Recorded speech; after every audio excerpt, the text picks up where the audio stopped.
Welcome to Cosmic Compass, where together we explore the stories that shaped our solar system and the universe beyond. In 2004, the European Space Agency launched one of its most ambitious missions, Rosetta, a spacecraft sent to chase a comet across the void of space. For 10 years it journeyed through the darkness until, in 2014, it finally arrived at Comet 67P Churyumov Gerasimenko. What followed was historic. Rosetta became the first spacecraft to orbit a comet, and its lander, Philae, became the first to touch one. The discoveries they made would challenge what we thought we knew about comets, about water on Earth, and even about the origins of life itself. So let's retrace this incredible adventure and uncover the secrets hidden inside a fragile ball of ice and dust. Let's imagine this: we launch a spacecraft in 2004 and it takes 10 years of travel before reaching its target, a comet speeding through the solar system. That's exactly what the European Space Agency did with the Rosetta mission paired with its lander Philae. It was one of ESA's most ambitious undertakings. When Rosetta finally arrived at Comet 67P Churyumov Gerasimenko in 2014, it became the first spacecraft to orbit a comet, and Philae the first to land on one. The mission lasted 2 years, and while not everything went according to plan, the discoveries forever changed how we see comets, the early solar system, and even the origins of Earth's water. Today, let's retrace this journey, uncover what Rosetta and Philae found, and ask, what do comets truly reveal about where we come from? Comet 67P is a so-called Jupiter family comet. That means its orbit now loops between the Sun and Jupiter, never venturing much farther. But it wasn't always this way. Once it belonged to the Kuiper belt, a distant realm beyond Neptune filled with icy bodies. When Rosetta arrived, the comet's appearance surprised everyone. It didn't look like the smooth, rounded, icy snowball many had pictured. Instead, it resembled a rubber duck, two distinct lobes joined by a fragile, narrow neck. At its longest, the comet stretches about 5 kilometers. The surface was rugged and jagged, unlike most asteroids we'd studied. And most intriguingly, it was alive with change. Looking closely at the neck region, scientists saw fracture lines running deep in some places up to 0.5 kilometer below the surface. As the comet rotated, the two lobes tugged away from each other, placing constant stress on the neck. Sometimes 10-meter boulders shifted position, moving as far as 100 meters because of weak gravity and internal stresses. This told us something profound: comets aren't solid, indestructible rocks. They are brittle, porous, and fragile cosmic snowballs, barely held together. Yet, at the same time, their surfaces showed layering, suggesting they had been built up slowly, piece by piece, over billions of years. Of course, Rosetta was not alone. Its lander Philae was designed to touch the surface, drill into it, and perform direct experiments. Scientists expected the landing site to be soft and fluffy, almost like dirty snow. But the reality was far different. In November 2014, Philae separated and descended. It hit. The comet's surface bounced, hit again, and finally came to rest in a shaded location.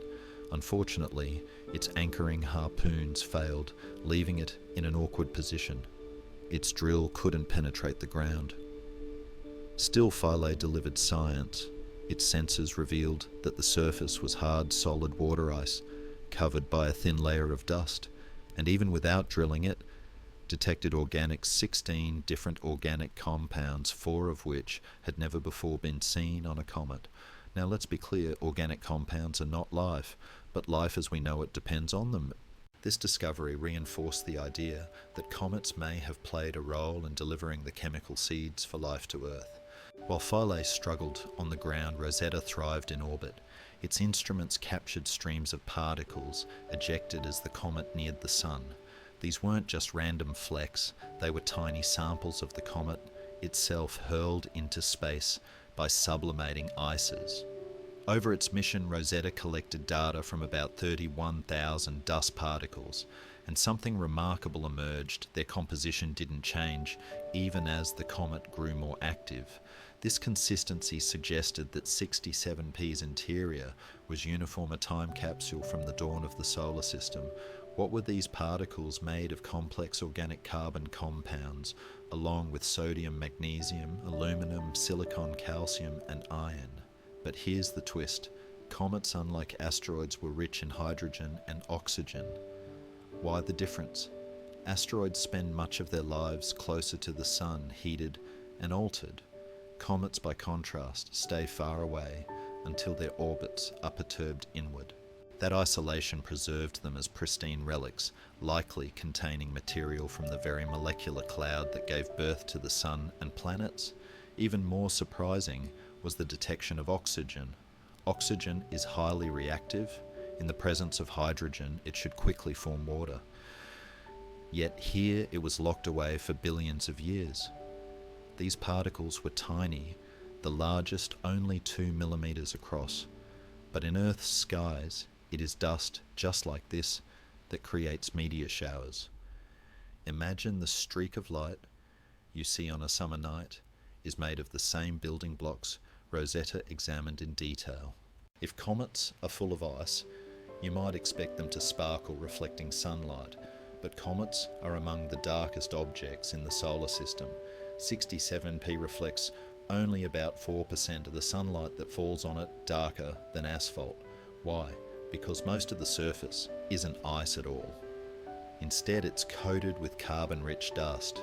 Sunlight is absorbed, heating the interior.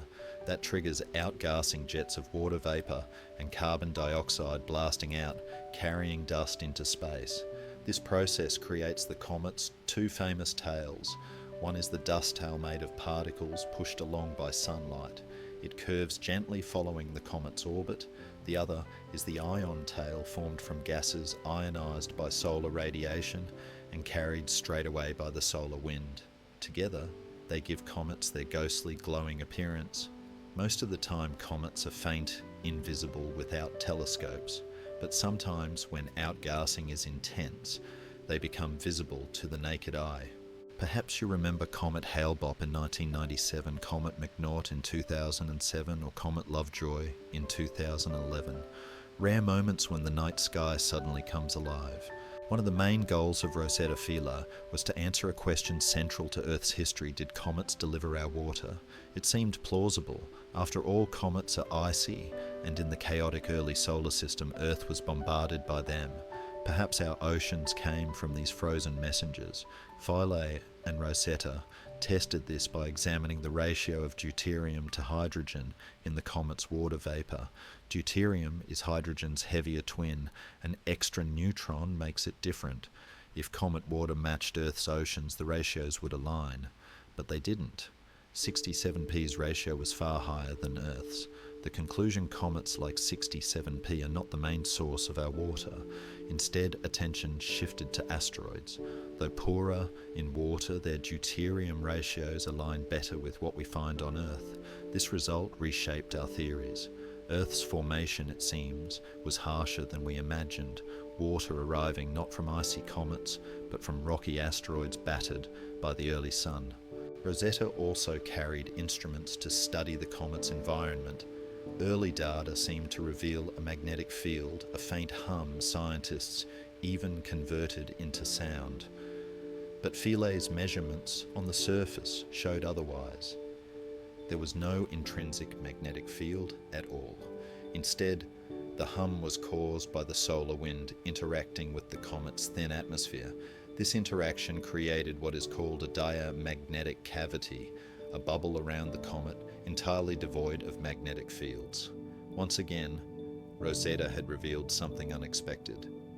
Comets are not magnetized fossils, but dynamic objects shaped by their surroundings. All missions must end. By 2016, the comet was drifting farther from the sun. With sunlight fading, Rosetta's solar panels could no longer guarantee enough power for its heaters. Controllers made a bold decision. Rather than letting it die silently, they commanded Rosetta to descend. On its final approach, the spacecraft captured the closest images ever taken of a comet's surface. Each frame brought us nearer to alien cliffs, boulders and shadows, until finally the signal ceased. Rosetta had become part of 67P, the very object it studied. It was a poetic ending. After 12 years in space, the spacecraft merged with its comet, leaving behind a legacy of data that will be studied for decades. So what did we gain? We learned that comets are fragile, layered, and ever-changing. We discovered that their dust holds complex organics and unexpected oxygen. We saw firsthand how comets form their twin tails, and we learned they were not the source of Earth's water after all.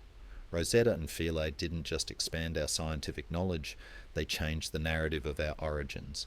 They showed us that the solar system story is more complex and more fascinating than the simple models we once had.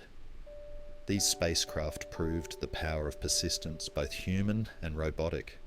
For 10 years, Rosetta chased its target.